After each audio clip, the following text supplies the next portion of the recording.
Modern history का ये आपको पार्ट 16 होगा, सॉरी पार्ट 15 होगा। पार्ट 15 के अंतर्गत यहाँ पे हम आपको अध्याय 19 का जो आपके यहाँ पर सवर्ण अवज्ञा आंदोलन एवं गोलमेज सम्मेलन का देखते हैं। तो पुनः समझौता या पुनः पैक्ट का दायित्व प्रभाव देखिए यहाँ पे। देखिए, पुनः पैक्ट या पुनः समझौता का दायित्व प्रभाव देखिए। ये पुनः समझौते ने हिंदू सामाजिक व्यवस्था के अंधकार युग को जारी रखा। पुनः समझौते ने हिंदू सामाजिक व्यवस्था के अंधकार युग को जारी रखा। इसने कई समस्याओं को जन्म दिया। इसने दायित्वों को राजनीतिक हथियार बना दिया। संयुक्त निर्वाचन वास्तविक दायित्वों को हराकर हिंदू जाति संगठनों का एजेंट बना दिया और केवल उन दायित्वों की चुनावी जीत को पक्का किया जो इन संगठनों के एजेंट या हथियार हैं। पुनः पैक्ट ने हम देखिए क्या कि पुनः पैक्ट ने दायित्वों के राजनीतिक, वैचारिक, सांस्कृतिक एवं धार्मिक अवनमन को बढ़ावा दिया और इस प्रकार ब्राह्मणवादी सामाजिक व्यवस्था से लड़ने वाली दलितों के वास्तविक एवं स्वतंत्र नेतृत्व को बर्बाद कर दिया। इसने हिंदू से पृथक एवं अलग अलग अस्तित्व को स्वीकार ना करके उसे हिंदू समाज व्यवस्था के एक हिस्से के रूप में रखा। इस समझौते ने आपको समानता, स्वतंत्रता, बंधुत्व, न्याय पर आधारित आदर्श समाज के सामने बाधा खड़ी की। इस समझौते ने आपको समानता, स्वतंत्रता, बंधुत्व, न्याय पर आधारित आदर्श समाज के सामने बाधा खड़ी की। राष्ट्रीय जीवन में दलित को एक पृथक एवं भिन्न तत्व न मानकर इसने दलित एवं अन्य अल्पसंख्यकों के अधिकारों एवं सुरक्षा संबंधी रक्षोपायों को भारत के संविधान में स्पष्ट करने से रोक दिया। फिर देखिए संयुक्त निर्वाचक वर्ग था इसका दायित्व प्रभाव देखिए। संयुक्त निर्वाचक वर्ग तथा इसका दायित्व प्रभाव देखिए। अखिल भारतीय अनुसूचित जाति संघ AISCF की कार्यकारी समिति ने स्पष्ट रूप से कहा कि भारत सरकार अधिनियम के अंतर्गत आयोजित चुनावों का अनुभव सिद्ध करता है कि संयुक्त निर्वाचक व्यवस्था में विधानमंडलों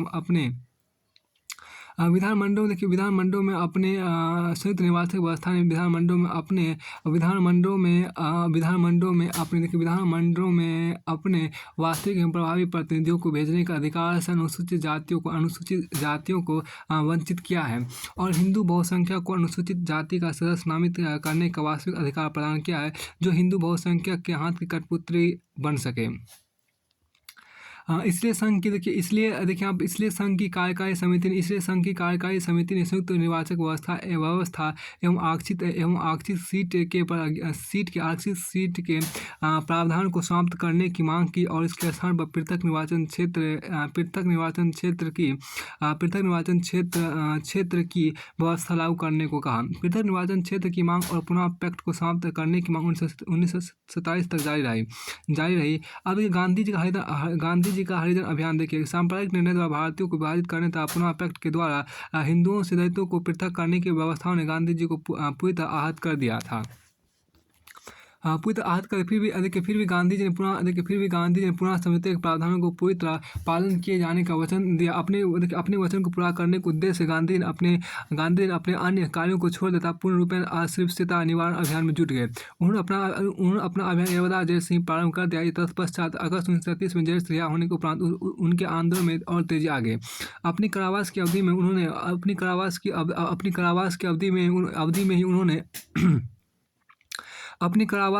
में ही उन्होंने सितंबर 1932 में अखिल भारतीय अस्पृश्यता विरोधी लीग का गठन किया था। जनवरी 1933 में उन्होंने हरिजन नामक साप्ताहिक पत्र का प्रकाशन प्रारंभ किया। देखिए जेल से रिहाई के उपरांत वे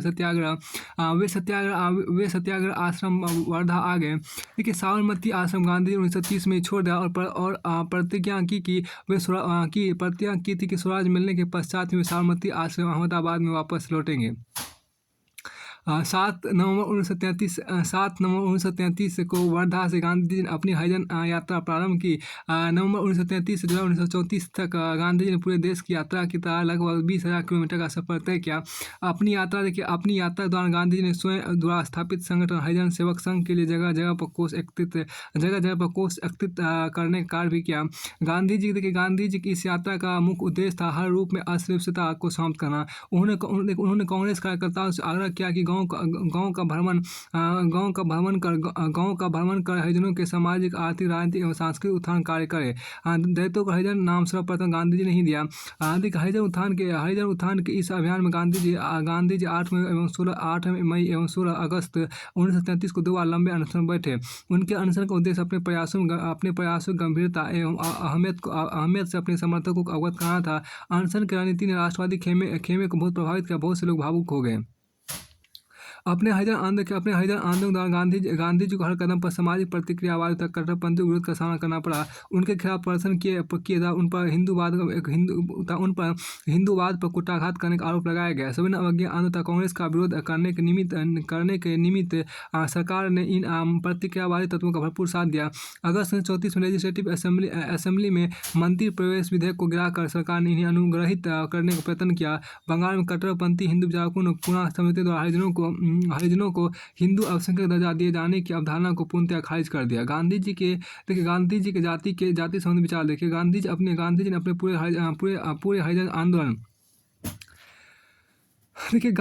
पूरे हरिजन आंदोलन सामाजिक कार्य व अनशनों में कुछ मूलभूत तथ्यों पर सर्वाधिक जोर दिया। पहला आपको देखिए सर्वाधिक जोर दिया।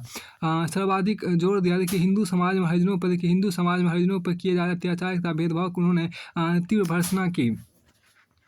दूसरा प्रमुख मुद्दा था छुआछूत को जड़ से समाप्त करना। उन्होंने अस्पृश्यता की कुरीति को समूल नष्ट करने तथा हरिजनों को मंदिर में प्रवेश का अधिकार दिए जाने की मांग की। उन्होंने इस बात की मांग उठाई कि हिंदुओं द्वारा सदियों से हरिजनों पर जो अत्याचार किया जाता रहा उसे अतिशीघ्र बंद किया जाना चाहिए था। इस बात का प्रायश्चित करना चाहिए कि शायद यही वजह थी कि गांधी जी ने अम्बेडकर या अन्य हरिजन नेताओं की आलोचना का कभी बुरा नहीं माना। उन्होंने हिंदू समाज को चेतावनी दी कि यदि अस्पृश्यता का रोग समाप्त नहीं हुआ तो हिंदू समाज समाप्त हो जाएगा।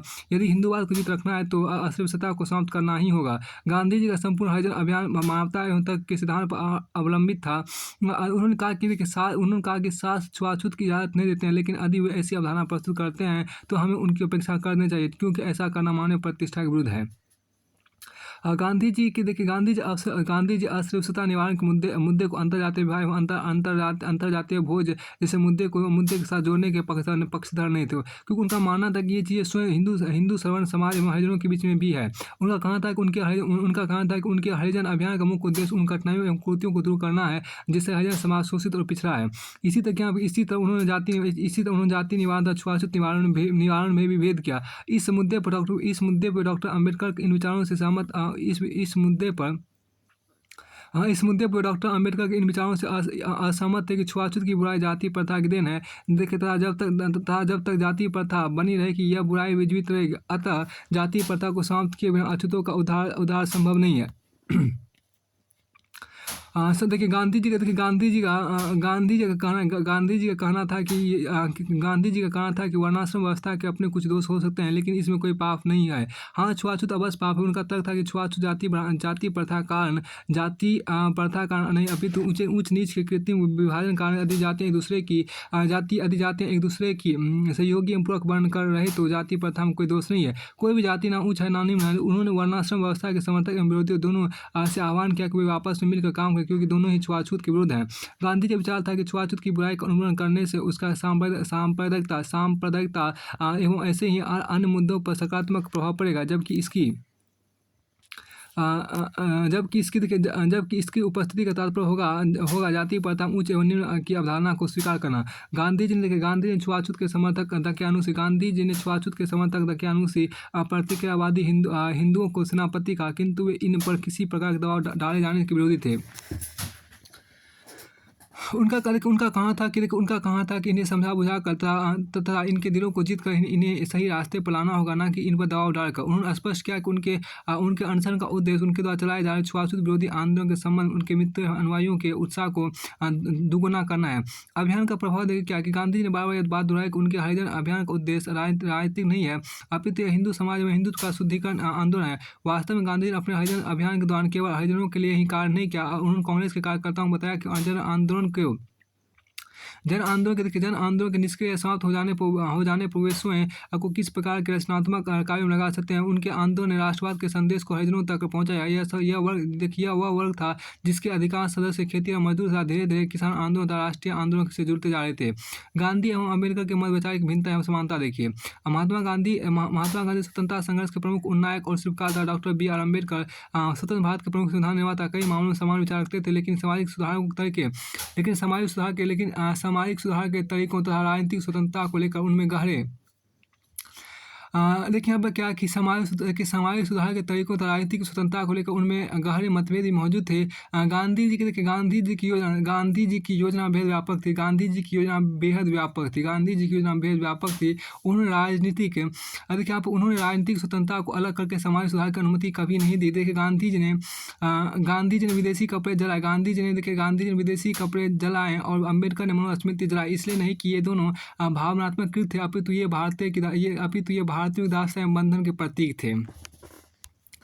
देखिए यहाँ पर क्या कि गांधी जी विश्वास करते थे कि स्वतंत्रता कभी प्रदान नहीं की जा सकती, अपितु यह उस सत्ता में निहित होती है जो इसकी मांग करते और उसका प्रयोग करने की चाह रखती है। जबकि अम्बेडकर उम्मीद करते थे कि स्वतंत्रता शासकों द्वारा प्रदान की जाती है।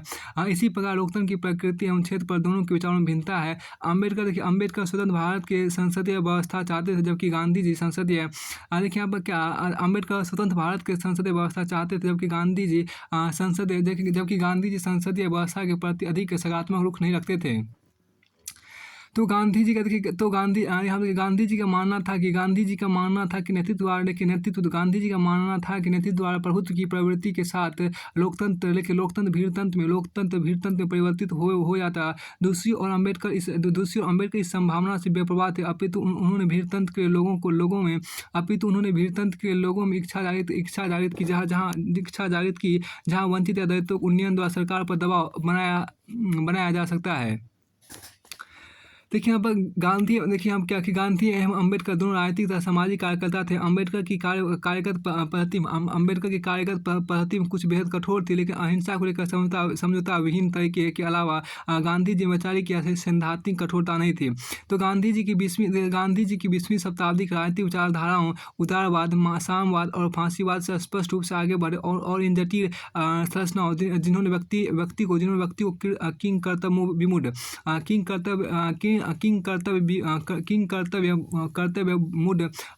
कर्तव्य बना दिया के सरल व्यवहारिक विकल्पों के साथ शुरुआत करना चाहते थे। देखिए यहाँ पर क्या कि दूसरी ओर अम्बेडकर का उदारवाद विचारधारा और सहायक संस्थागत ढांचे के प्रति काफ़ी झुकाव था। अम्बेडकर का प्रबल विचार जातिगत पहचान के प्रति भी लगाव था। अम्बेडकर की राजनीति में भारतीय भिन्नता एवं खंडता के पहलू उजागर होते हैं। देखिए जबकि गांधी जी की राजनीति में भारतीय एकता एवं अखंडता का पहलू दिखाई दिया। देखिए हिंद स्वराज में गांधी जी ने सिद्ध किया कि साम्राज्यवादी शासन से पूर्व भारत एक राष्ट्र रहा और ये अंग्रेज थे जिन्होंने भारत की सांस्कृतिक एकता को तोड़ा। अम्बेडकर का विचार था कि भारतीय एकता औपनिवेशिक राज द्वारा लागू ब्रिटिश विधिक व्यवस्था उप उत्पाद थी। गांधी जी की दृष्टि में आपको ग्राम राज राम राज है और एक सच्ची स्वतंत्रता है, लेकिन अम्बेडकर विचार इसके विपरीत थे। उनका मानना था कि भारतीय ग्रामों की यथास्थिति की प्रकृति ने समानता और बंधुत्व यथा स्वतंत्रता को नकारा। इसलिए उनके अनुसार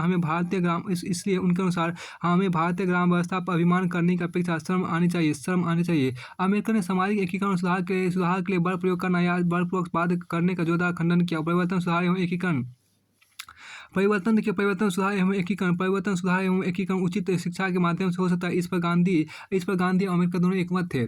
दलितों या वंचितों के उत्थान के तरीके एवं माध्यम पर दोनों में गहरा अंतर्विरोध था। दलितों या अछूतों को गांधी जी द्वारा हरिजन नाम देकर अम्बेडकर जी को पसंद नहीं आया। वह इसे गांधी जी की चालाकी मानते थे। जब गांधी जी ने डिप्रेस्ड क्लासेज लीग का नाम बदलकर हरिजन सेवक संघ किया तो अम्बेडकर ने इसका विरोध किया और यह कहते हुए इस संगठन को छोड़ दिया कि गांधी जी के लिए अस्पृश्यता मात्र एक मंच है, न कि एक सजग कार्यक्रम है।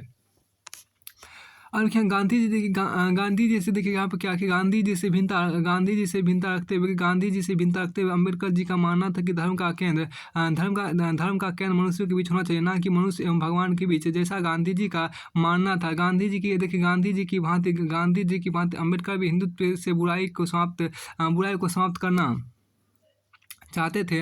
लेकिन वे इन्हें पूरी तरह समाप्त न करके इनमें सुधार एवं इसे पुनर्निर्मित करना चाहते थे। राजनीति में अम्बेडकर की अवधारणाएं थी धर्म की स्वतंत्रता, निर्बाध नागरिकता एवं राज एवं धर्म की राजनीति में अम्बेडकर की अवधारणाएं थी धर्म की स्वतंत्रता, निर्बाध नागरिकता और राज एवं धर्म की पृथकता। गांधी जी ने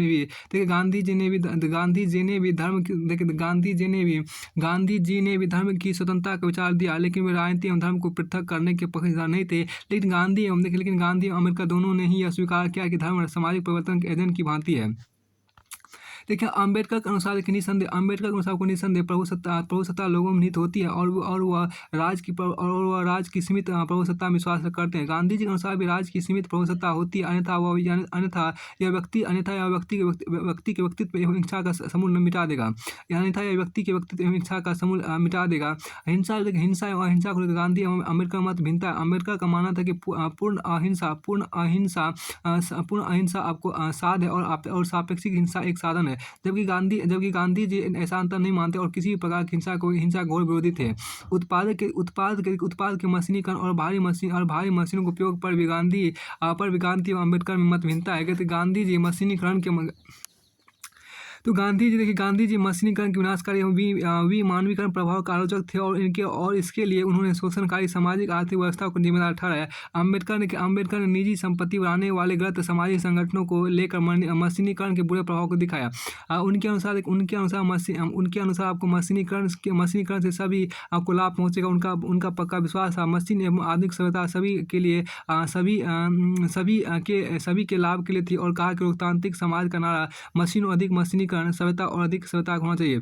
अम्बेडकर मानव जीवन के समग्र पहलुओं को महत्व देते थे। जीवन के आध्यात्मिक और भौतिक पहलुओं के बीच संतुलन उनकी मुख्य चिंता थी।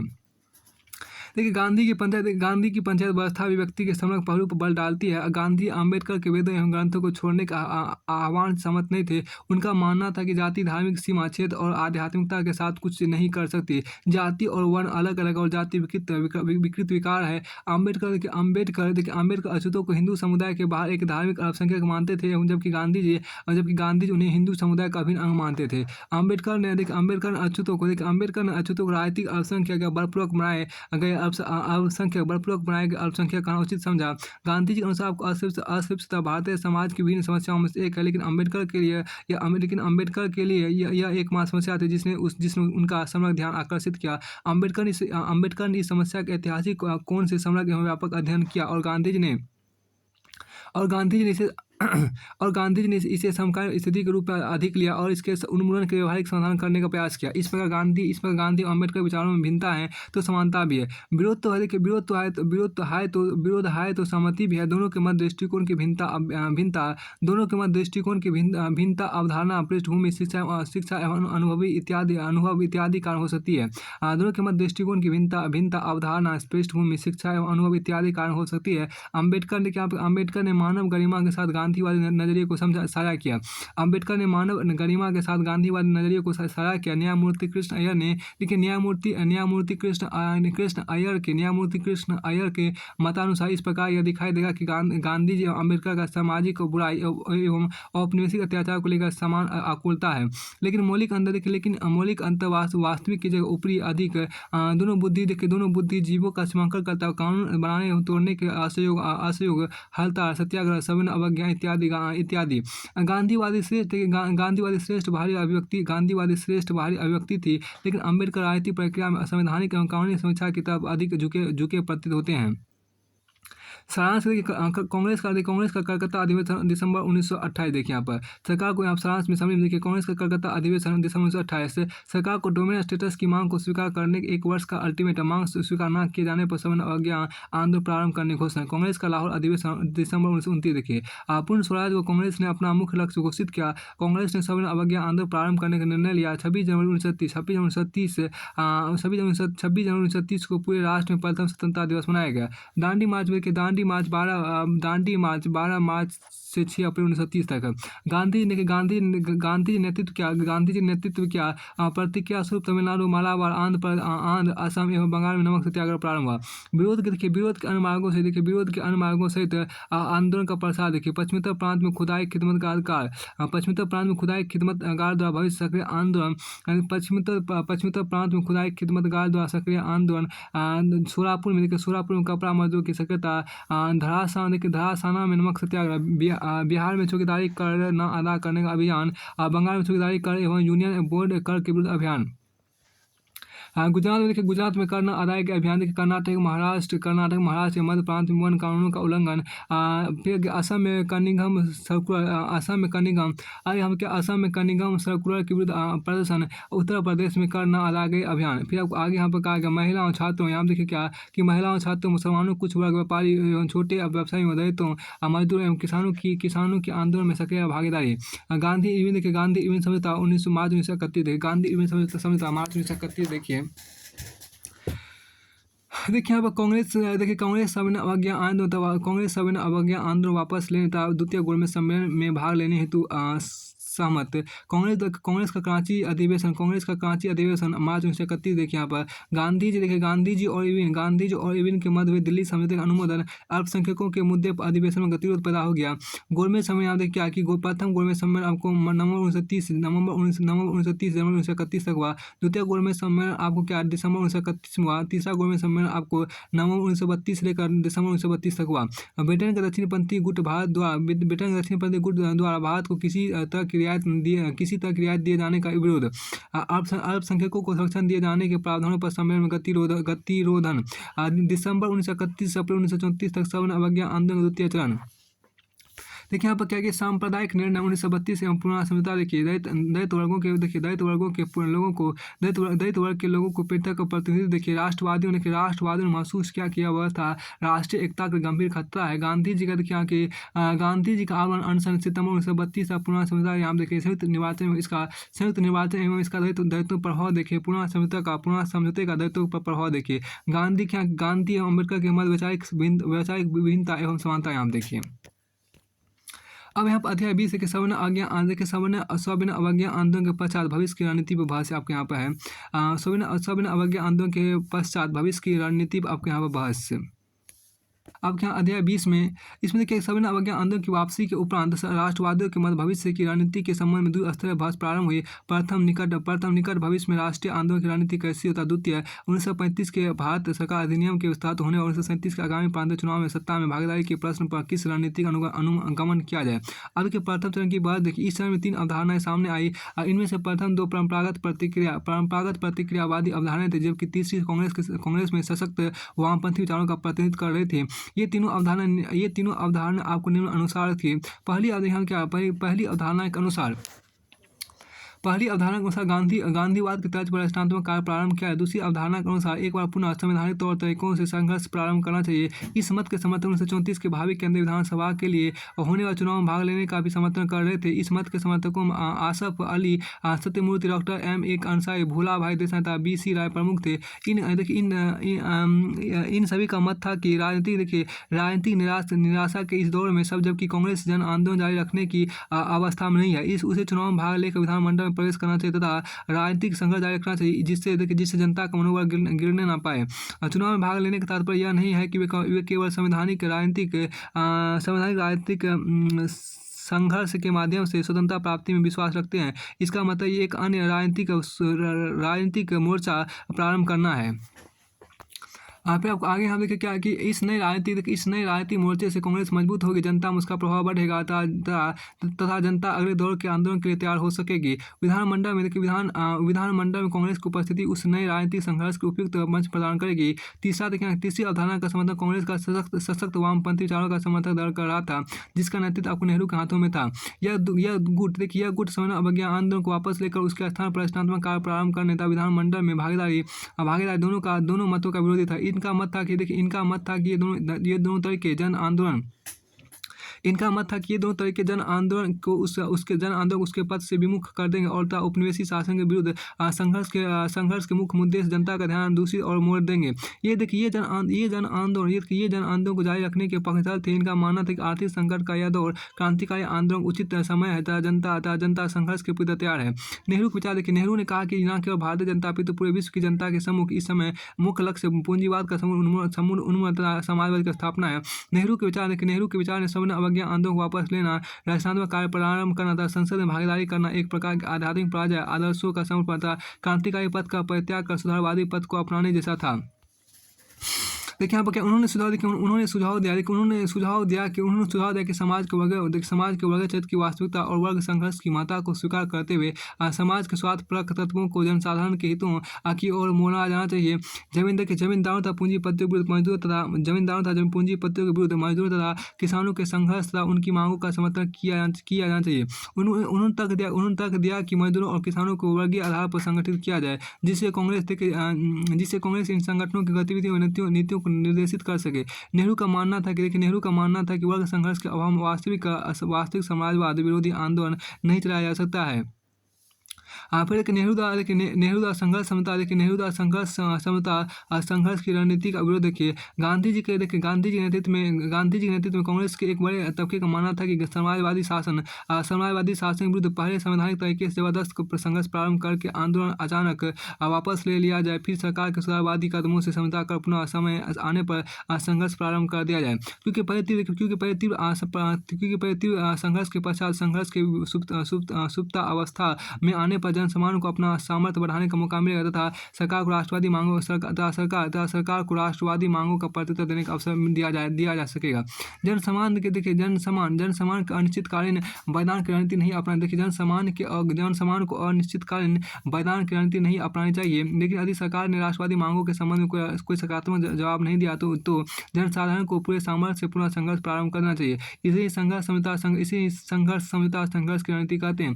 नेहरू संघर्ष समझौता संघर्ष की इस रणनीति से असहमत है। उन्होंने तर्क दिया कि लाहौर अधिवेशन में पूर्ण स्वराज के कार्यक्रम को तय किए जाने के पश्चात भारतीय राष्ट्रीय आंदोलन उस अवस्था में पहुंच गया जहां हमें औपनिवेशिक सत्ता से तब तक संघर्ष करते रहना होगा जब तक कि हम उसे पूर्ण रूप में उखाड़ फेंकने में असफल न हो जाए। उन्होंने इस बात पर भी बल दिया कि कांग्रेस को निरंतर संघर्ष की नीति का पालन करना चाहिए था, उसे समाजवादी ढांचे से सहयोग एवं समझौते के जाल में नहीं फंसना चाहिए। उन्होंने कांग्रेस को बताया कि अत्यंत शक्तिशाली औपनिवेशिक सत्ता को आने की ताकत द्वारा पराजित नहीं किया जा सकता, अपितु इसके लिए सतत संघर्ष अपरिहार्य है। उन्होंने समझौता संघर्ष की रणनीति का विरोध करते हुए उसके स्थान संघर्ष विजय की रणनीति का प्रतिपादन किया। सत्ता में भागीदारी पर सहमति देखिए।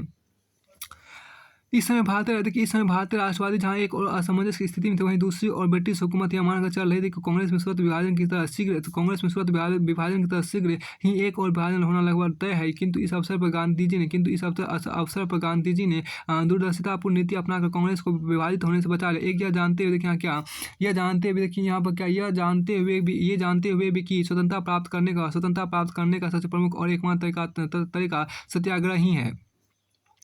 उन्होंने काउंसिल में भागीदारी के समर्थकों की मांगें स्वीकार कर ली। उन्होंने कहा कि संसदीय राजनीति स्वतंत्रता हासिल नहीं की जा सकती, किंतु वे सभी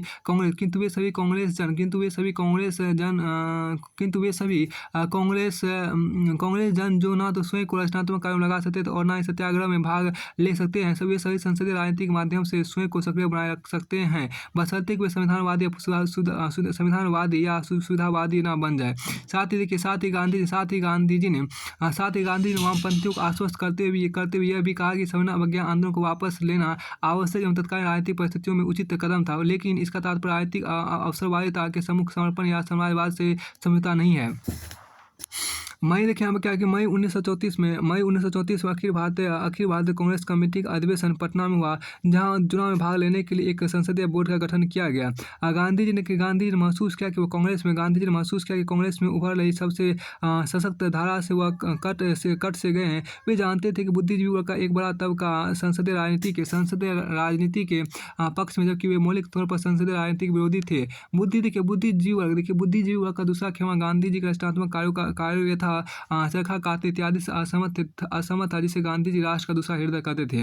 मतलब गांधी जी चरखा कातना को राष्ट्र का दूसरा हृदय कहते थे। जवाहरलाल नेहरू के नेतृत्व में समाजवादी गुट भी गांधी जी की नीतियों से असहमत था। इसी कारण 1934 में गांधी जी ने कांग्रेस से इस्तीफा दे दिया और कहा कि वे कांग्रेस एवं उसमें उभरती नई विचारधारा पर नैतिक दबाव डालकर उसे रोकना नहीं चाहते, क्योंकि यह उनके अहिंसा के सिद्धांत के विपरीत है। नेहरू और समाजवादियों ने भी राष्ट्रीय हितों को सर्वोपरि रखा। कांग्रेस के विरोधियों का मत था कि नेहरू एवं समाजवादियों द्वारा कांग्रेस में किए जा रहे मौलिक परिवर्तनों से कांग्रेस विभाजित हो जाएगी, किंतु ऐसा नहीं हुआ। नेहरू एवं समाजवादियों ने इस खतरे को भांपकर अपनी प्राथमिकता तय कर ली। उनका मत था कि सामाजिक आर्थिक परिवर्तन की प्रक्रिया प्रारंभ करने से पहले उपनिवेशी शासन को समाप्त करना आवश्यक है तथा साम्राज्यवाद विरोधी संघर्ष में कांग्रेस का सहयोग करना भी आवश्यक है, क्योंकि कांग्रेस ही भारत का एकमात्र प्रमुख संगठन है। नेहरू एवं समाजवादियों तक था कि वैचारिक या राजनीतिक शुद्धिकरण के नाम पर कांग्रेस से त्यागपत्र देने, उससे नाता तोड़ने के बजाय कांग्रेस में रखकर उसे जुझारू चरित्र प्रदान करना कहीं ज़्यादा आवश्यक है। दक्षिण पंथियों ने भी इस मसले पर सही रणनीति अपनाई। नवंबर 1934 में केंद्रीय विधानसभा के लिए हुए चुनाव में कांग्रेस ने प्रशंसनीय प्रदर्शन करते हुए भारतीयों के आरक्षित 75 सीटों में से 45 सीटें जीत ली। अब क्या क्या कि भारत संघ अधिनियम 1935 देखिए, अधिनियम के पारित होने की परिस्थितियाँ देखिए। वर्ष 1919 के मानफोर सुधारों को कांग्रेस ने असंतोषजनक, अपर्याप्त और निराशाजनक कहा। इसने दिसंबर 1921 में असहयोग आंदोलन प्रारंभ किया, जिसमें केंद्रीय एवं प्रांतीय विधानमंडलों का बहिष्कार शामिल था। 1935 के भारत सरकार अधिनियम के पारित होने के लिए प्रमुख उत्तरदायित्व कारक निम्न प्रकार थे। स्वराज दर की भूमिका देखिए। 1919 के सुधारों के प्रति असंतोष धीरे धीरे बढ़ता जा रहा था। उदारवादी जो लंबे समय तक सरकार के साथ सहयोग की नीति के पक्षधर थे, इन सुधारों को अपर्याप्त और असंतोषजनक मानने लगे थे। तत्पश्चात स्वराज दर इन सुधारों के विरोध में सक्रिय भूमिका निभाई। इस दर के गठन का तो उद्देश्य इनके विरोध से जुड़ा हुआ था। उद्देश्य यह था कि विधानमंडल में प्रवेश कर इन सुधारों तथा उनसे संबंध किसी संवैधानिक प्रक्रिया को अवरुद्ध किया जाए। 1927 के चुनाव में इस दर को मिली प्रचंड सफलता के लाभ को स्वराज्यों ने विधेयक एवं सरकारी कार्यों के विरोध की और मोड़ दिया। साइमन कमीशन की भूमिका देखिए। 1927 में सरकार ने साइमन कमीशन की नियुक्ति का अप्रत्यक्ष रूप से यह स्वीकार कर लिया कि मोंट फोर्ड सुधार असफल रहे हैं। दूसरी 1927 के चुनाव में कांग्रेस को मिली सफलता से सरकार भयातुर थी। एक और तर्क यह था कि लंदन में लॉर्ड बिरगनहेड भी कमीशन गठन का श्रेय आगामी उदारवादी सरकार को नहीं देना चाहते थे। कमीशन की रिपोर्ट में जो संस्तुतियां थी, वे अप्रत्यक्ष रूप से मोंटफोर्ड सुधारों की कमी तथा कुछ अन्य सुधारों की आवश्यकताओं को रेखांकित कर रही थी। नेहरू रिपोर्ट देखिए। नेहरू रिपोर्ट ने सांप्रदायिक प्रतिनिधि व्यवस्था की भरपूर आलोचना की था। उसके स्थान पर अल्पसंख्यकों को जनसंख्या के आधार पर प्रतिनिधि देने की मांग की। इसने संपूर्ण भारत के लिए एक एकीकृत संविधान की रूपरेखा प्रस्तुत की, जिसने केंद्र तथा सभी प्रांतों को पूर्ण स्वायत्तता मिल सके। देखिए लॉर्ड इरविन, देखिए यहाँ पर क्या है, लॉर्ड इरविन की डोमिनियन स्टेटस से संबंध घोषणा देखिए। अक्टूबर 1929 में आपको वायसराय रैमजे मैकडॉनल्ड के नेतृत्व में सत्ताधारी श्रमिक सरकार से विचार विमर्श के उपरांत यह घोषणा की कि भारत में उस सुधारों का चरम उत्कर्ष डोमिनियन स्टेटस प्राप्त करना है। इसके अतिरिक्त उसने साइमन कमीशन की रिपोर्ट पर गोलमेज सम्मेलन में समीक्षा किए जाने की घोषणा भी की। गोलमेज सम्मेलन की भूमिका 1930, 1931 और 1932 में क्रमशः 3 गोलमेज सम्मेलन आयोजित किए गए, जिनका मुख्य उद्देश्य भारत में संवैधानिक विकास के मुद्दे पर विचार विमर्श करना था, आगे की रणनीति तय करना था। किंतु इन सम्मेलनों में कोई विशेष उपलब्धि हासिल नहीं हो सकी। अब के सविनय देखिए सविनय अवज्ञा आंदोलन सविनय अवज्ञा आंदोलन सविनय अवज्ञा आंदोलन तथा तत्कालीन अनुपस्थितियाँ देखिए 1932-33 के 1932-33 राष्ट्रीय आंदोलन को यद्यपि सरकार दमन का सहारा लेकर दबाने में सफल तो हो गई, किंतु उसे यह एहसास हो गया कि दमन की नीति द्वारा राष्ट्रवादी भावनाओं को ज़्यादा दिन तक दबाया नहीं जा सकता। आगामी समय में किसी आंदोलन के जन्म लेने की संभावना को खत्म करने की सरकार राष्ट्रीय आंदोलन को अस्थायी रूप से दुर्बल करने पर विचार करने लगी। उसने कांग्रेस को विभक्त करने की योजना बनाई। इसी परिप्रेक्ष्य 1935 के भारत शासन अधिनियम प्रस्तुत किया गया, क्योंकि उसे उम्मीद थी कि संवैधानिक सुधारों की इस अधिनियम से कांग्रेस के एक खेमे को संतुष्ट एवं औपनिवेशिक प्रशासन में समाहित कर लिया जाएगा तथा राष्ट्रवादी आंदोलन बची हुई शक्ति को दमन से समाप्त कर दिया जाएगा। अपनी इन्हीं नीतियों को वास्तविकता का जमा पढ़ाने के लिए ब्रिटिश संसद ने अगस्त 1935 में गवर्नमेंट ऑफ इंडिया एक्ट 1935 पारित किया। अब क्या नवंबर 1932 में तृतीय गवर्नमेंट सम्मेलन कांग्रेस की अनुपस्थिति में संपन्न हुआ, लेकिन विलिंगटन के अत्याचारी एवं आतंकवादी नीतियों के कारण सम्मेलन में कोई सर्वसम्मत निर्णय नहीं लिया जा सका। अब अधिनियम की मुख्य विशेषता देखिए, भारत का अधिनियम 1935 ब्रिटिश संसद ने अगस्त 1935 में पारित किया। इस अधिनियम के मुख्य प्रावधान निम्न अनुसार थे। एक अखिल भारतीय संघ देखिए, इस अधिनियम के अनुसार प्रस्तावित संघ में सभी ब्रिटिश भारतीय प्रांतों मुख्य आयुक्तों के प्रांत तथा सभी भारतीय प्रांतों का सम्मिलित होना अनिवार्य था, किंतु देशी रियासतों का सम्मिलित होना वैकल्पिक था। इसके लिए दो शर्तें थी। रियासत के प्रतिनिधि न्यूनतम आधे प्रतिनिधि चुनने वाली रियासतें संघ में सम्मिलित न हो। दूसरा, रियासतों कुल जनसंख्या में से आधी जनसंख्या वाली रियासतें संघ में सम्मिलित न हो। जिन शर्तों पर इन सभी रियासतों को सच में सम्मिलित होना था, उनका उल्लेख एक पत्र इंस्ट्रूमेंट ऑफ एक्सेशन में किया जाना था। चूंकि यह नहीं हो सका, इसलिए यह संघ कभी अस्तित्व में नहीं आया तथा 1946 में केंद्र सरकार भारत सरकार अधिनियम 1919 के प्रावधानों के अनुसार ही चलती था। चूंकि यह नहीं हो सका, इसलिए यह संघ कभी अस्तित्व में नहीं आया तथा 1946 तक केंद्र सरकार भारत सरकार अधिनियम 1919 के प्रावधानों के अनुसार ही चलती रही। अब के संघीय व्यवस्था या कार्यपालिका, जब गवर्नर जनरल केंद्र में समस्त संविधान का केंद्र बिंदु, गवर्नर जनरल केंद्र में समस्त संविधान का केंद्र बिंदु था। प्रशासन विषयों को दो भागों में विभक्त किया गया। पहला देखिए सुरक्षित एवं हस्तांतरित। सुरक्षित विषयों में विदेशी मामले रक्षा जनजातीय क्षेत्र तथा धार्मिक मामले थे, जिनका प्रशासन गवर्नर जनरल को कार्यकारी पार्षदों की सलाह पर करना था। कार्यकारी पार्षद केंद्रीय व्यवस्थापिका पर उत्तरदायी नहीं थे। केंद्रीय व्यवस्थापिका पर उत्तरदायी नहीं थे। हस्तांतरित विषयों में वे सभी अन्य विषय सम्मिलित थे जो सुरक्षित विषयों में देखिए, यहाँ पर जो सुरक्षित विषयों में सम्मिलित नहीं थे। इन विषयों का प्रशासन गवर्नर जनरल को उन मंत्रियों की सलाह से करना था जिनका निर्वाचन व्यवस्थापिका द्वारा किया गया था। ये मंत्री केंद्रीय व्यवस्थापिका के प्रति उत्तरदायी थे तथा अविश्वास प्रस्ताव पारित होने पर उन्हें त्यागपत्र देना अनिवार्य था।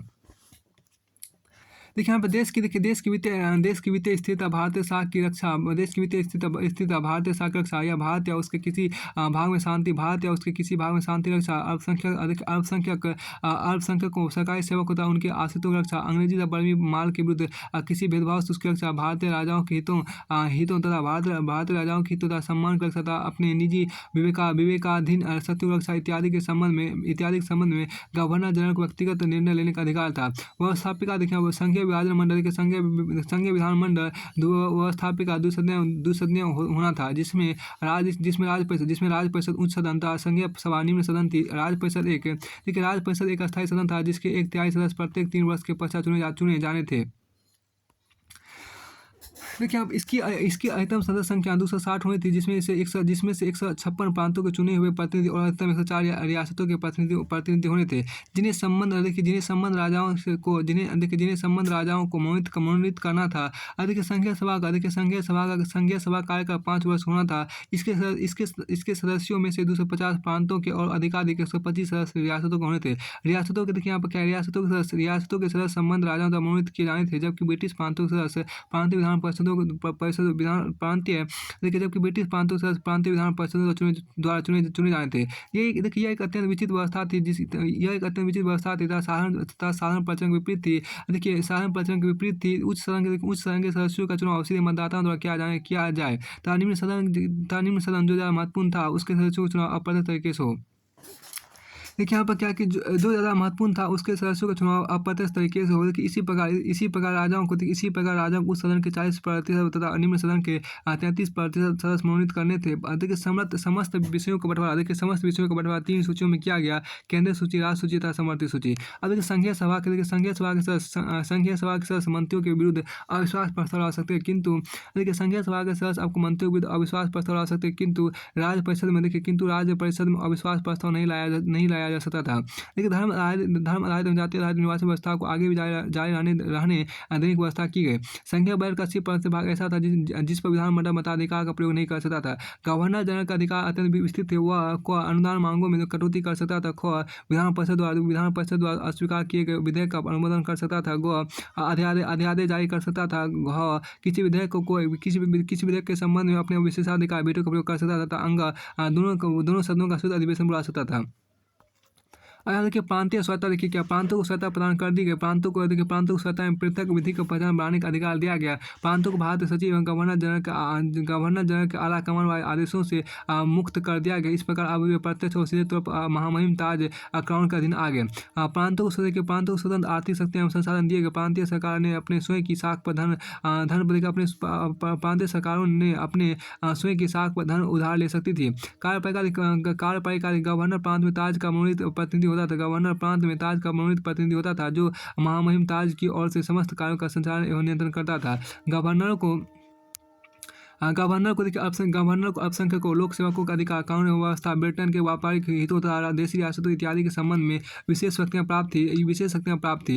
यदि गवर्नर यह अनुभव करे कि प्रांत का प्रशासन संवैधानिक उपबंधों के आधार पर नहीं चलाया जाए तो शासन का संपूर्ण भार वो अपने हाथों में ले सकता था। व्यवस्थापिका देखिए यहाँ पर सांप्रदायिक तथा अन्य वर्गों को पृथक प्रतिनिधित्व दिया गया। अधिनियम के मतदाता मंडलों के निर्धारण सांप्रदायिक निर्णय तथा पुनः समझौते के अनुसार किया गया।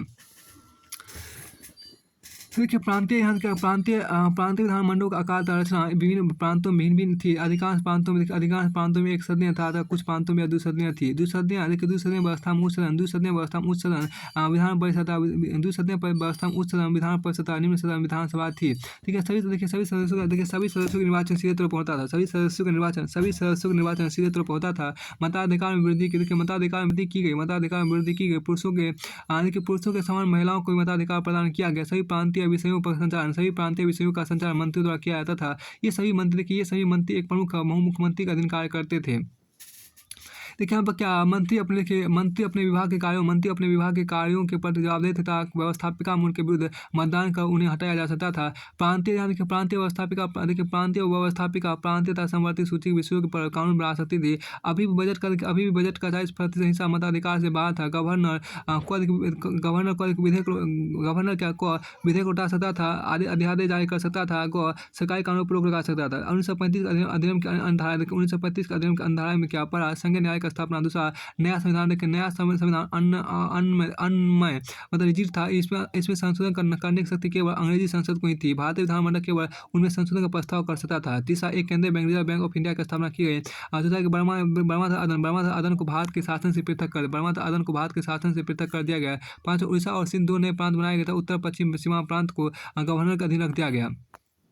अधिनियम का मूल्यांकन देखिए यहाँ पर गवर्नर जनरल को प्रदान किए गए विशेष संरक्षण एवं विशिष्ट उत्तरदायित्व से अधिनियम के वास्तविक क्रियान्वयन में रुकावटें आई। प्रांतों में भी गवर्नर को असीमित अधिकार थे।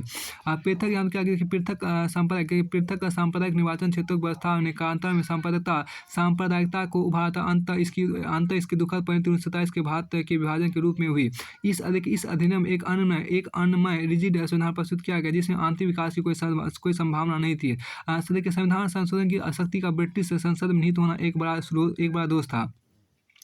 देखिए आप अधिनियम के संघ की व्यवस्था दोषपूर्ण थी। अधिनियम में जिस संघ के निर्माण में की परिकल्पना की गई थी उसके प्रति तो सरकार गंभीर थी, न ही उसने इसके लिए कोई निश्चित प्रावधान किए थे। संघ में शामिल होने या न होने के निर्णय देशी रियासतों की मर्जी पर छोड़ दिया गया था। इसे संघ निर्माण की अवधारणा कभी पूर्ण नहीं हो सकी। इस अधिनियम में केंद्र पर द्वैध शासन थोप दिया। जिस द्वैध शासन को साइमन कमीशन ने दोषपूर्ण बताया उसी व्यवस्था को केंद्र पर थोप दिया गया। इसमें भारत के राष्ट्रीय हितों की उपेक्षा की गई। प्रांतीय स्वायत्तता प्रांतीय स्वतंत्रता नाम मात्र की ही थी।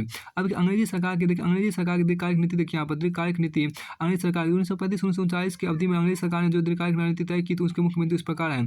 अंग्रेजी सरकार का मत था कि दमन एक अवस्थायी उपाय है।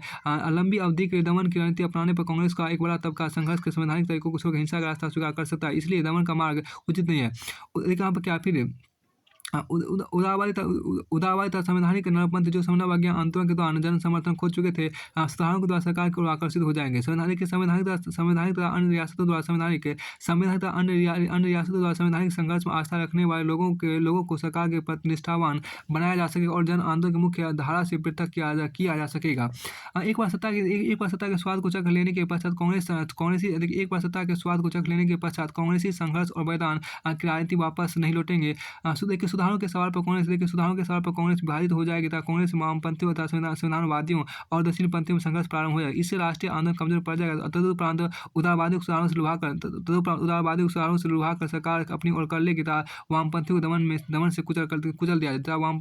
से कुचल दिया जाएगा। आपके प्रांतीय स्वतंत्रता लागू होने से सशक्त प्रांतीय नेताओं का उदय होगा तथा धीरे धीरे प्रांत राजनीतिक शक्ति के स्वायत्त केंद्र बन जाएगी। इससे कांग्रेस प्रांतीय स्तर पर सिमट कर रह जाएगी तथा कांग्रेस का केंद्रीय नेतृत्व महत्वहीनता उपेक्षित हो जाएगा। अब प्रमुख विचार हम देखिए क्या, भारत शासन अधिनियम 1935 इसलिए पास किया क्योंकि हम समझते थे कि भारत पर अंग्रेजी प्रभुत्व प्रकार रखने का यह सर्वोत्तम तरीका है। लॉर्ड लिंथगो वायसराय 1937 में कहा था, हमें एक ऐसी कार दी गई जिसमें अनेक ब्रेक है किंतु इंजन का अभाव है। ये बात जवाहरलाल नेहरू 1935 अधिनियम के संदर्भ में कही थी। भारत में संवैधानिक सुधारों की प्रक्रिया को प्रारंभ करना उपनिवेशी शासन की और भारतीयों को आकृष्ट करने की चेष्टा, ये बात बी आर टॉमलिंसन ने कहा था।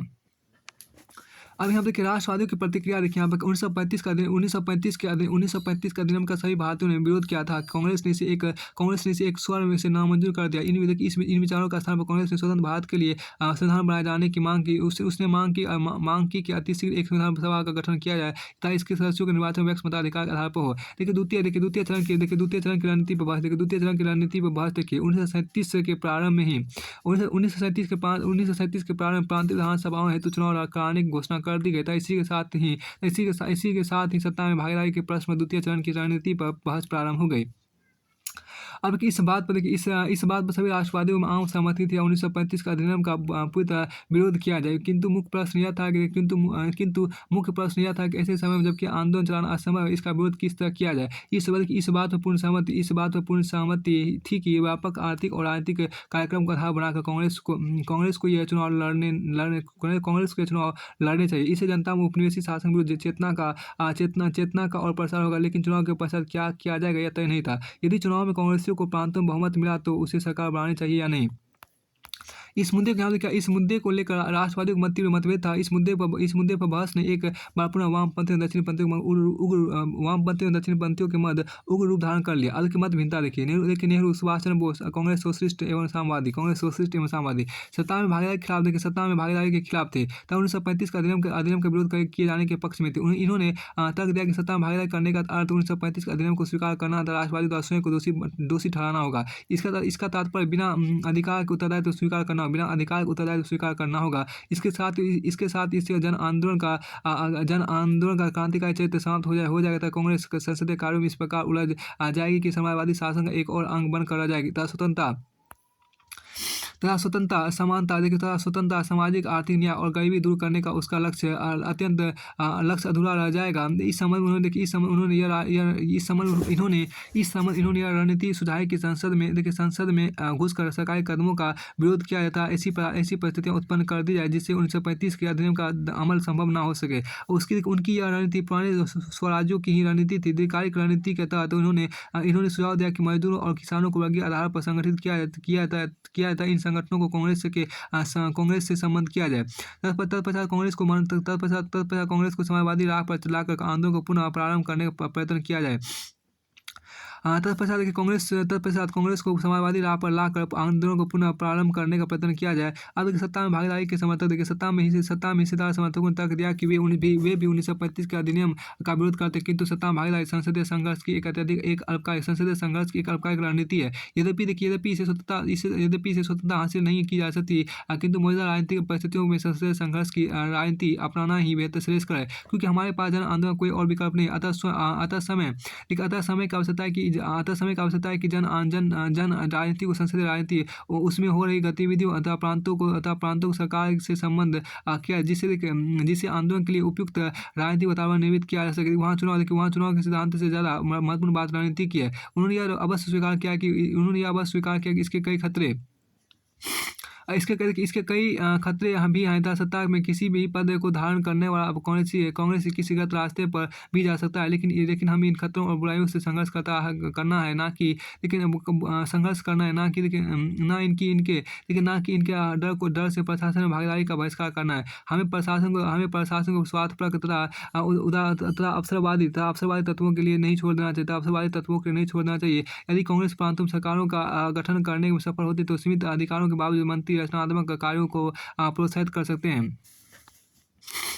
देखिए यहाँ पर गांधी जी की स्थिति देखिए यहाँ पर क्या कि इन्होंने कांग्रेस कार्यकारिणी की बैठक में सत्ता में भागीदारी का विरोध किया, किंतु 1936 के प्रारंभ होने तक वे कांग्रेस को सरकार बनाने का अवसर देने के पक्ष में राजी हो गए। 1936 के प्रारंभ में लखनऊ अधिवेशन और 1937 के अंत में फैजपुर अधिवेशन में कांग्रेस ने चुनाव में भाग लेने प्रशासन भागीदारी के विरोध को स्थगित करने तथा सत्ता में भागीदारी के मुद्दे पर चुनाव के पश्चात विचार करने का निर्णय लिया। कांग्रेस का चुनाव घोषणा पत्र देखिए, कांग्रेस ने अपने घोषणा पत्र 1935 में भारत शासन अधिनियम को पूरी तरह अस्वीकार कर दिया। इसके अतिरिक्त उसने नागरिक स्वतंत्रता के बाहरी राजनीतिक बंदियों की रिहाई, कृषि ढांचे व्यापक परिवर्तन, भू राजस्व और लगान उचित कमी, किसानों को कर्ज से राहत, मजदूरों को हड़ताल करने विरोध प्रदर्शन करने तथा संगठन बनाने का अधिकार देने इत्यादि का वचन दिया गया। गांधी जी ने किसी भी चुनावी सभा को संबोधित नहीं किया। कांग्रेस का प्रदर्शन देखिए यहाँ पर कांग्रेस ने 1161 सीटों में से 716 स्थान पर चुनाव लड़ा। असम, बंगाल, पंजाब, सिंध और उत्तर पश्चिम सीमा प्रांत को छोड़कर शेष सभी प्रांतों को स्पष्ट बहुमत प्राप्त किया। बंगाल, असम और उत्तर पश्चिम सीमा प्रांत में वह सबसे बड़ी पार्टी के रूप में उभरी। कांग्रेस ने 6 प्रांतों में सरकार गठन किया। चुनाव में उल्लेखनीय सफलता हासिल करने के कारण कांग्रेस की प्रतिष्ठा भारी वृद्धि हुई था। नेहरू मानने लगे कि संघर्ष रणनीति ही सही रणनीति है। अब यहाँ पर सारांश यहाँ जो कहा गया, प्रथम चरण की बात देखिए यहाँ पर क्या गांधीवादी विचारधारा का अनुसरण करते हुए रचनात्मक कार्य। दूसरा, संवैधानिक संघर्ष और चुनाव में सहभागिता। तीसरा, रचनात्मक कार्यों को संरक्षित करना और संवैधानिक संघर्ष, सविनय अवज्ञा आंदोलन को जारी रखना। फिर देखिए भारत सरकार अधिनियम 1935 देखिए प्रस्तावित एक अखिल भारतीय संघ केंद्र में दूसरे व्यवस्थापिका प्रांतीय स्वायत्ता विधान हेतु 3 सूचियां, केंद्र, प्रांतीय और समवर्ती केंद्र में प्रशासन हेतु विषयों को सुरक्षित एवं हस्तांतरित वर्ग में विभाजन।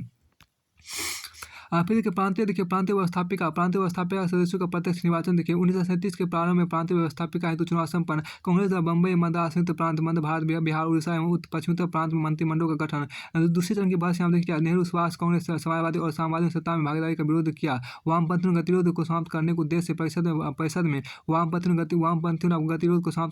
परिषद में प्रवेश का प्रस्ताव रखा। गांधी ने प्रारंभ में सत्ता में भागीदारी का विरोध किया, लेकिन बाद में अपनी अनुमति दे दी।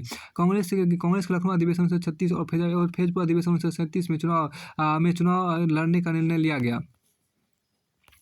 अवध इक्कीस देखिए प्रांतों में कांग्रेस शासन। यहाँ देखिए प्रांतों में कांग्रेस शासन। देखिए जुलाई 1937 में कांग्रेस ने 6 प्रांतों बम्बई, मद्रास, मध्य भारत, उड़ीसा, बिहार एवं संयुक्त प्रांत में मंत्रिमंडल गठन किया। बाद में असम और पश्चिमोत्तर सीमा प्रांत में भी उसने सरकार बनाई। गांधी जी की सलाह देखिए यहाँ पर गांधी जी ने कांग्रेस को सलाह दी कि सरकार में शामिल होने के मुद्दे को वे सहजता से ले, गंभीरता से। यह कांटों का ताज है जिसमें कोई गौरव प्राप्त नहीं होगा। ये पद इसलिए स्वीकार किए गए हैं जिनमें देखिए जिससे हम यह जान सके हम अपने राष्ट्रवादी लक्ष्य की ओर अपेक्षित गति से आगे बढ़ रहे या नहीं।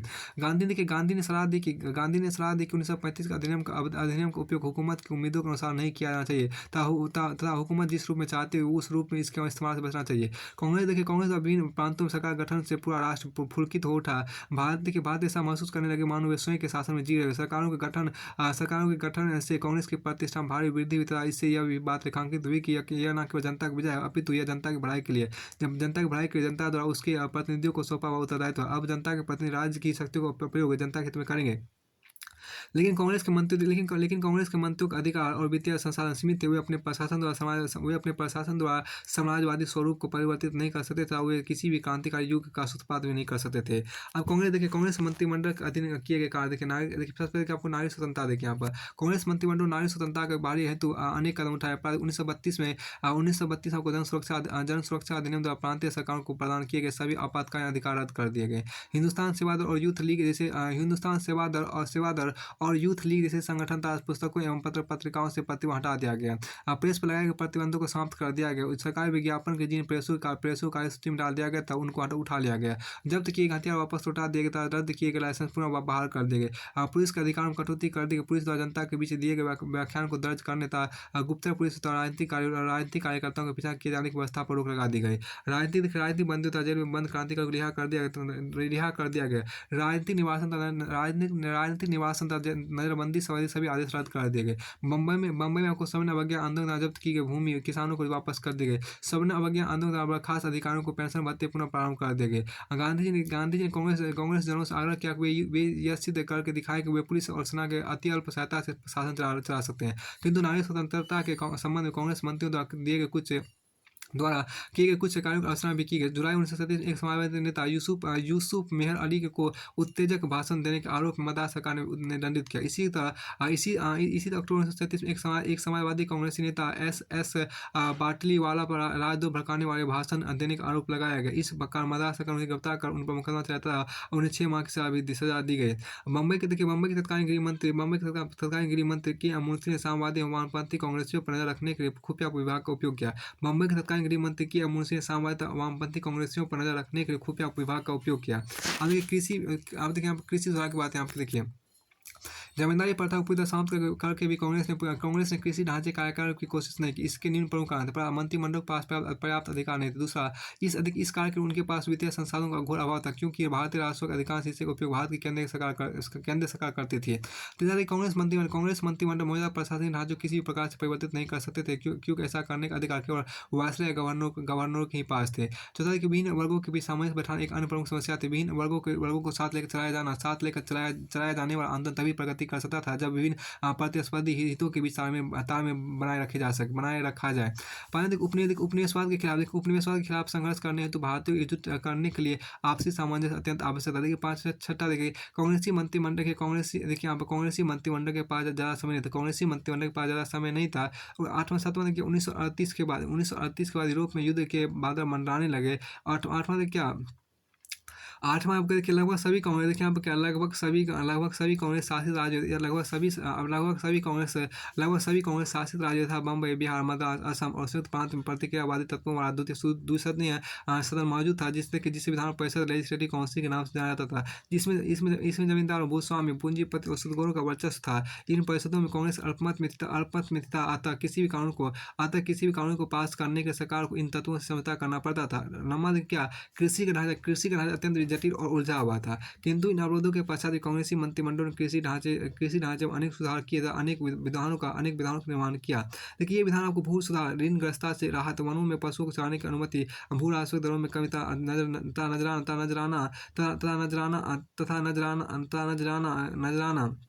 नजराना एवं बेगारी जैसे गैर कानूनी कार्यों को समाप्त करने इत्यादि संबंधित थे। किंतु ये सभी लाभ मुख्यतः बड़े काश्तकारों को प्राप्त होता है। उप काश्तकार इनसे ज़्यादा लाभान्वित नहीं हो सके। खेत मजदूरों को भी इस पर कोई असर नहीं हुआ। खेत मजदूरों पर भी इसका कोई असर नहीं हुआ। अधिक मजदूरों के प्रति नजरिया देखिए। कांग्रेस मंत्रिमंडल का रुख देखिए। कांग्रेस मंत्रिमंडल का रुख मजदूर समर्थक था। इसका आधारभूत दृष्टिकोण था मजदूरों के हितों की रक्षा था औद्योगिक शांति की स्थापना। इन्होंने हड़तालों का कम से कम आयोजन करने तथा हड़ताल बजाने से पहले अनिवार्य मध्यस्थता की वकालत की। मजदूरों और मालिकों के बीच सौहार्दपूर्ण संबंधों की स्थापना है तो कांग्रेस के कार्यकर्ताओं तथा कांग्रेसी मंत्रियों को मध्यस्थ बनाने की सलाह दी। इसके साथ इन्होंने श्रमिकों की माली हालत सुधारने तथा उनकी मजदूरी में वृद्धि करने के प्रयास किए। कांग्रेस मंत्रिमंडल उग्रवादी और मजदूर संघ की हड़तालों को कानून एवं व्यवस्था के रूप में हल किया था, जहां तक संभव हो इसके लिए मध्यस्थ की भूमिका निभाई। देखिए इस रणनीति काफी सफलता मिली, किंतु बम्बई में उतनी सफल नहीं हो रही थी। इनके देखिए इसके अतिरिक्त वामपंथी आलोचक भी इस व्यवस्था से उतने संतुष्ट नहीं थे। नहीं थे। आंदोलनकारी हिंदू मजदूरों के विरुद्ध उन्होंने धारा 124 का इस्तेमाल किया तथा कई अफसरों को मजदूर नेताओं को गिरफ्तार भी किया गया। जवाहरलाल नेहरू व्यक्तिगत तौर पर जन आंदोलन के विरुद्ध प्रदर्शन के प्रति कांग्रेस मंत्रिमंडल के व्यवहार से अप्रसन्न थे, किंतु अपनी अप्रसन्नता को उन्होंने सार्वजनिक तौर पर कभी व्यक्त नहीं किया। जनता के बीच उन्होंने कांग्रेस मंत्रिमंडल का समर्थन किया था, उनके कदमों को उचित बताया। इसके अतिरिक्त गांधी जी भी उग्रवादी हिंसक तरीके अपनाने जाने के विरुद्ध थे। इसके अतिरिक्त गांधी जी भी उग्रवादी हिंसक तरीके अपनाने जाने के विरुद्ध थे। उन्होंने जनसामान्य को राजनीतिक शिक्षा दिए।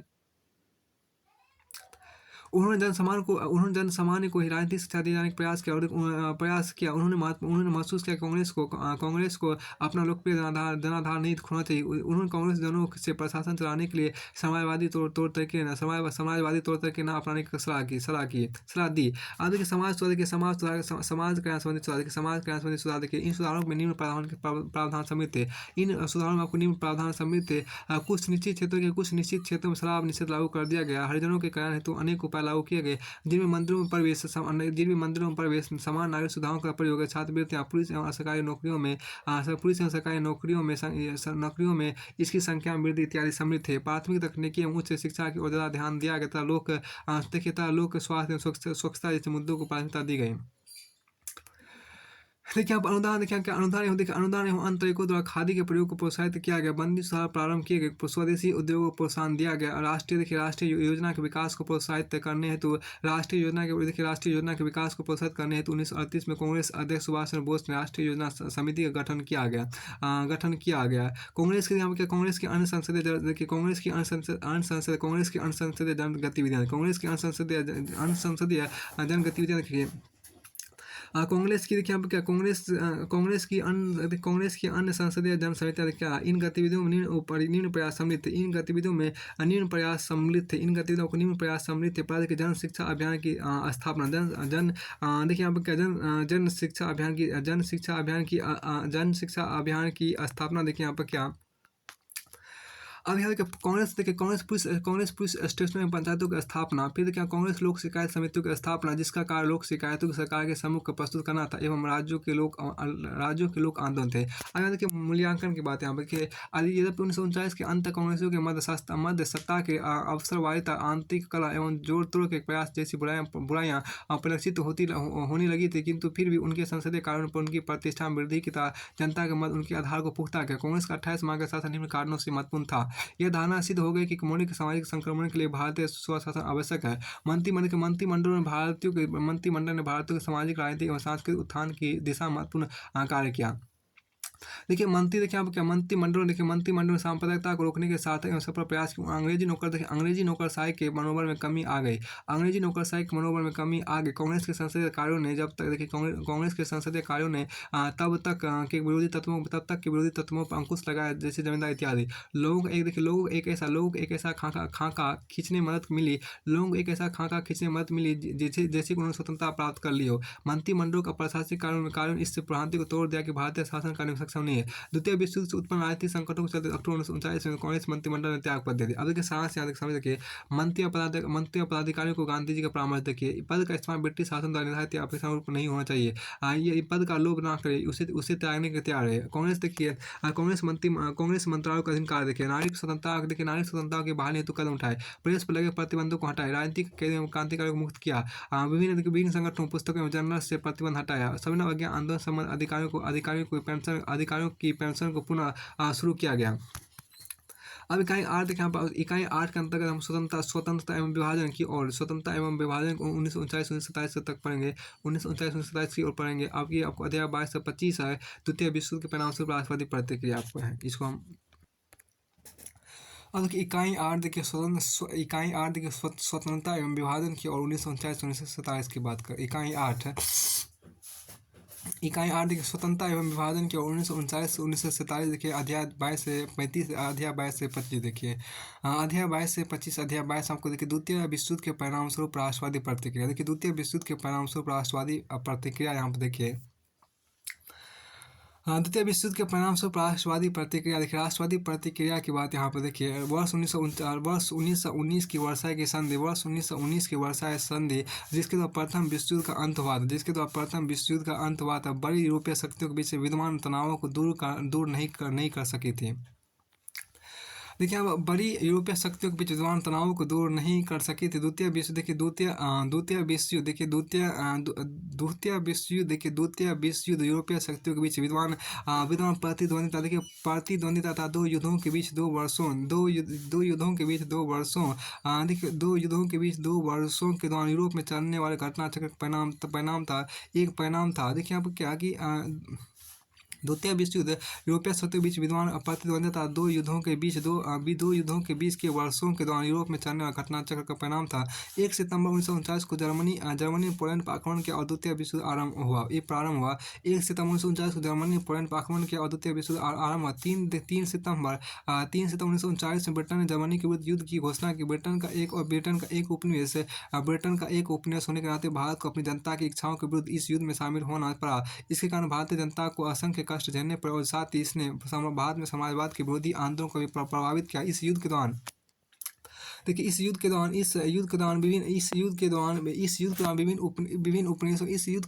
विभिन्न उपनिवेशों मुक्ति आंदोलन में तीव्रता आई थी और समाजवादी नियंत्रण कमजोर पड़ गया था।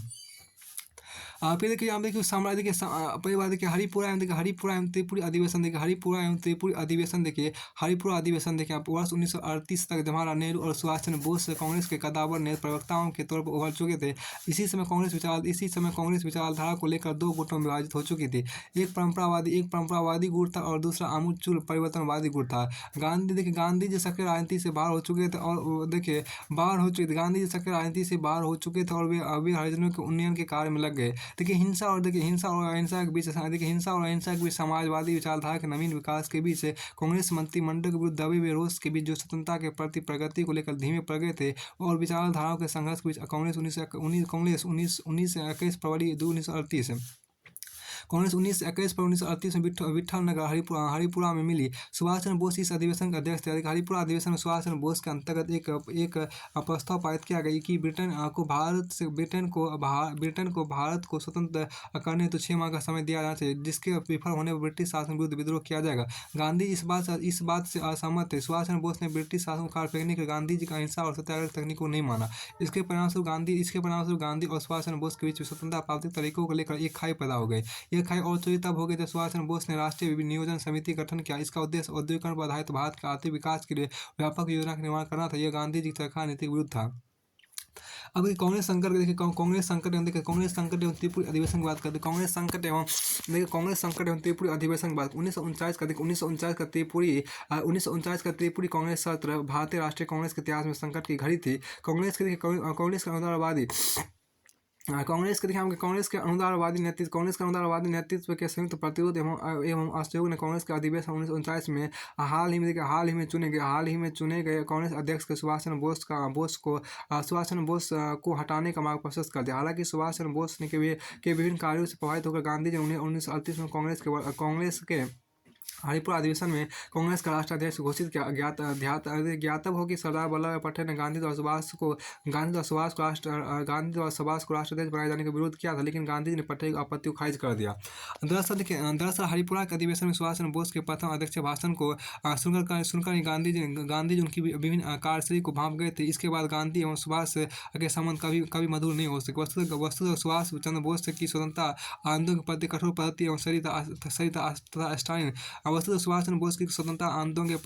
पद्धति एवं सरिता स्टालिन स्टालिनवादी साम्यवाद और बेनिटो मुसोलिनी के फासिज्म जैसे अलोकतांत्रिक विचारधाराओं की प्रशंसा एवं झुकाव उन्हें भारतीय राष्ट्रीय कांग्रेस के नामधारी नेताओं से दूर कर किया। कांग्रेस के 2 गुटों के बीच की दूरी ने अंततः उन्हें अलग हो जाने के लिए बाध्य किया। हरिपुरा कांग्रेस के बाद बोस ने जिस वर्किंग कमेटी की नियुक्ति की थी उसमें जवाहरलाल नेहरू को अतिरिक्त 1936 जवाहरलाल नेहरू द्वारा किए गए नामांकन को विपरीत एक भी वामपंथी नेता और उन्हें श्रमिक एवं किसान संघर्षशीलता के प्रति कांग्रेसी मंत्रिमंडल एवं हाईकमान के अधिक वैमनस्यपूर्ण रवैये को रोकने के लिए कुछ भी नहीं किया। वर्ष 1938 को उत्तरार्ध में अंतर्राष्ट्रीय संबंध निरंतर बिगड़ते गए और यूरोप के आसमान में युद्ध के बादल मंडराने लगे।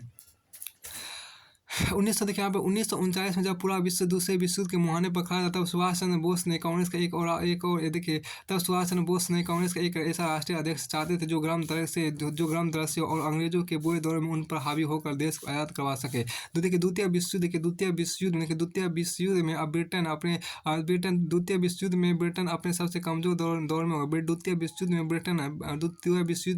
ब्रिटेन अपने सबसे कमजोर दौर में होगा और केवल एक गर्म दल लेफ्ट विंग का उग्र नेता ही उनके घुटने टिकवा सकता है। यही सोचकर सुभाष या तो स्वयं अपना राष्ट्राध्यक्ष बनवाना चाहते थे या अपनी विचारधारा वाले किसी अन्य को राष्ट्राध्यक्ष बनवाना चाहते थे। इसके विपरीत गांधी जी ऐसा नहीं चाहते थे। 10 वर्ष 1938 तक कांग्रेस में बिना चुनाव के गांधी जी की सलाह पर एक मत से राष्ट्राध्यक्ष का चुनाव होता आया था। गांधी जी के कांग्रेस में पदार्पण के पश्चात प्रथम बार किसी ने गांधी जी की सत्ता को चुनौती दी थी। इसलिए कांग्रेस में कई वर्षों के पश्चात राष्ट्राध्यक्ष पद के चुनाव की घोषणा हुई थी। 1939 का चुनाव जहाँ एक तरफ नरम दल दक्षिण पंथ राइट विंग और गर्म दल के मध्य सीधा युद्ध था, वहीं गांधी बनाम सुभाष नामक कोई नवीन दिशा का श्री गणेश भी था। पूरा वामपंथ चुनाव में सिद्धारमैया के विरुद्ध सुभाष के साथ था। मौलाना आजाद द्वारा अपना नाम वापस लेने पर गांधी ने सिद्धारमैया को अपना प्रत्याशी घोषित किया। 29 जनवरी 1939 को सुभाष चंद्र बोस 1377 के मुकाबले 1580 मतों से चुने गए। सुभाष चंद्र बोस के चुने जाने से कांग्रेस में उग्रवादी विचारधारा अधिक सुदृढ़ हुई, लेकिन अत्यंत श्रेष्ठ रणनीतिक एवं वामपंथ की एकता के अभाव के कारण गांधी जी और कांग्रेस के दक्षिण पंथ ने स्पष्ट रूप से निर्णायक पराजय को विजय में परिवर्तित कर दिया। गांधी ने तत्काल इस मामले को निजी प्रतिष्ठा का प्रश्न बना लिया। 31 जनवरी 1939 को गांधी जी ने बयान जारी किया कि श्री सुभाष चंद्र बोस ने अपने प्रतिद्वंदी डॉक्टर सीतारामैया पर एक निर्णायक विजय प्राप्त की। मुझे स्वीकार करना होगा कि शुरुआत से ही मैं निश्चित तौर पर उसके पुनर्निर्वाचन के कुछ ऐसे कारणों से विरुद्ध था जिनके बारे में अब जिक्र नहीं करना चाहता। मैं उसके घोषणा पत्र के तथ्यों और तर्कों से सहमत नहीं हूँ।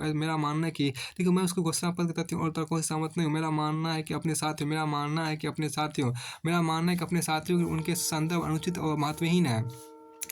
क्योंकि मैं मौलाना आजाद द्वारा अपना नाम वापस ले जाने के बाद डॉक्टर सिद्धारमैया को नाम वापस न लेने देने के लिए जिम्मेदार हूँ। यह सिद्धारमैया से अधिक मेरी हार है। 22 मई 1939 के कार्यकारिणी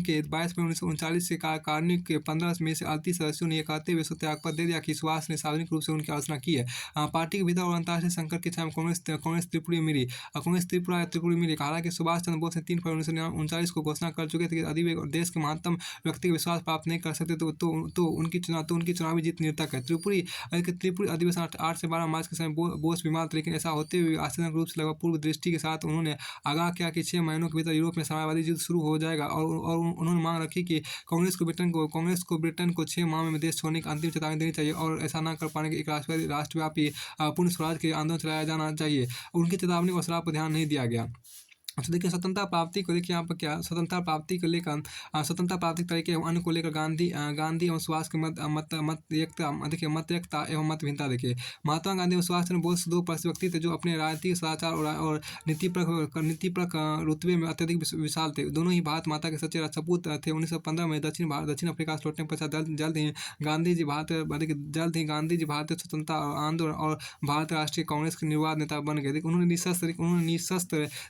निःशस्त्र राजनीतिक रूप से अधीन गूंगे एवं आशीषी जनमानस को निडर अहिंसक अहिंसक राजनीतिक रूप से चालू कर पुनरुत्थित नागरिक सेना में परिवर्तित कर दिया। देखिए सुभाष परिवर्तित कर दिया। देखिए यहाँ पर क्या कि सुभाष चंद्र बोस जो गांधी जी से 28 वर्ष छोटे थे। इन्हें भारतीय स्वतंत्रता संघर्ष में अमिट योगदान देने के लिए भारतीय सिविल सेवा ICS जैसे सुनहरे भविष्य को त्याग दिया। वर्ष 1920 उनका चयन ICS में हुआ। जालियांवाला बाग के जघन्य नरसंहार पर अप्रैल 1921 में त्यागपत्र देने के पश्चात वे भारत लौट आए। सुभाष और गांधी जी के बीच संबंध के बाद 16 जुलाई 1921 को बॉम्बे में उनके बीच मुलाकात से सुभाष चंद्र बोस मार्गदर्शन के गांधी जी के पास आए।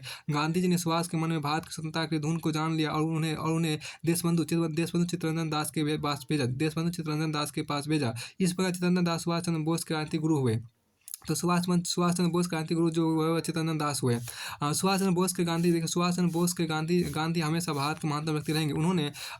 देखिए उन्होंने स्वतंत्रता संघर्ष में गांधी जी जनता का निर्वाध एवं अद्वितीय नेता स्वीकार किया। सुभाष चंद्र बोस ने गांधी जी की अविचल राष्ट्रभक्ति, चारित्रिक दृढ़ता, सत्य के प्रति प्रेम इत्यादि की प्रशंसा की। वास्तव में बोस ने गांधी जी के एकल समर्पण, उनकी अदम्य इच्छा और उनके अथक परिश्रम के आगे सिर झुकाया। देखिए यहाँ पर गांधी जी के सुभाष भारत का, देखिए गांधी जी के लिए सुभाष भारत माता का ऐसा सपूत था जिसका आत्मसमर्पण एवं आत्मबल, अखंडता और राष्ट्रहित के प्रति प्रतिबद्धता और समस्त भारतीय जनमानस को एक साथ जोड़े रखने की विलक्षण क्षमता थी। देखिए गांधी एवं बोस दोनों ही पूरी तरह ईमानदार व्यक्ति थे। वे अंतर्राष्ट्रीयवादी थे। देखिए वे अंतर्राष्ट्रीयवादी और मानववादी थे। वे कार्यप्रणाली, धर्मनिरपेक्ष और दृष्टिकोण नस्लवाद के विरुद्ध थे। किसी भी परिस्थिति में उनकी तल्लीनता उनकी अपनी मातृभूमि की मुक्ति को लेकर थी। स्वतंत्रता संघर्ष के दोनों ही नेताओं का समस्त जीवन भारतीय स्वतंत्रता को समर्पित था। वास्तव में दोनों की जीवन पर्यंत तपस्या अंत उनके जीवन की आहुति के साथ समाप्त हुई। उपयुक्त मतैक्यता एवं समानता के बावजूद गांधी और सुभाष के बीच स्पष्ट मतभेद थे और राजनीतिक जीवन दोनों एक दूसरे के विरोधी थे। युवा नेताजी उग्र राष्ट्रवादी थे। तिलक और अरविंदो की परंपरा में विश्वास रखते थे। दूसरी ओर गांधी जी ऐसे राष्ट्रवादी थे जो अपने गुरु गोखले और टैगोर की परंपरा विश्वास रखते थे। तो देखिए सुभाष बोस जल्द ही भारत की पूर्ण स्वतंत्रता प्राप्त करने के पक्षधर थे, जबकि कांग्रेस कमेटी डोमिनियन स्टेटस के माध्यम से चरणों में स्वतंत्रता प्राप्त करना चाहती थी। देखिए सुभाष बोस का मानना था कि महात्मा गांधी की अहिंसा की पद्धति से भारत की स्वतंत्रता प्राप्ति नहीं हो सकेगी और वे हिंसक प्रतिरोध की वकालत करते थे। अपनी पुस्तक इंडियन स्ट्रगल में जो 1934 प्रकाशित हुई, सुभाष चंद्र बोस की पुस्तक इंडियन स्ट्रगल में ने आपको लिखा कि यदि महात्मा गांधी तनाशा स्टालिन, मुसोलिनी या हिटलर या जॉन बुल की भाषा में बोलते तो उन्हें सुना और समझा जाता और उनके सम्मान में सिर झुकाए जाते। ऐसा सुभाष चंद्र बोस ने द्वितीय गोलमेज सम्मेलन में गांधी जी की भूमिका को लेकर और चाहते थे गांधी जी को सम्मेलन में दृढ़ता से अपनी बात रखनी चाहिए थी। हालांकि सुभाष चंद्र बोस ने गांधी दांडी मार्च और नमक सत्याग्रह 1930 की प्रशंसा की। उन्होंने लिखा कि दांडी मार्च की घटना उतनी ही ऐतिहासिक महत्व की थी जितनी नेपोलियन की पेरिस मार्च की घटना थी। उन्होंने स्वतंत्रता आंदोलन में महिलाओं को सफलतापूर्वक शामिल करने की उसकी प्रशंसा की। 1937 में गांधी जी ने महसूस किया कि सुभाष चंद्र बोस की शक्ति और प्रतिभा की अब अधिक उपेक्षा नहीं की जानी चाहिए और उन्होंने सुभाष को 1938 में हरिपुरा में आयोजित कांग्रेस के 51वें अधिवेशन में अध्यक्ष चुना, जबकि वे कांग्रेस पार्टी के सदस्य भी नहीं थे। दुर्भाग्यपूर्ण रूप से बोस और गांधी के बीच गठबंधन देश और कांग्रेस दोनों के सही नहीं रहा। सुभाष ने न केवल गांधी जी की प्रसिद्ध चरखे की निंदा की अपितु आधुनिकीकृत भारत का आह्वान किया। उन्होंने ब्रिटिश शासन के खिलाफ लोगों को सशस्त्र संघर्ष करने के एकजुट होने का आह्वान किया।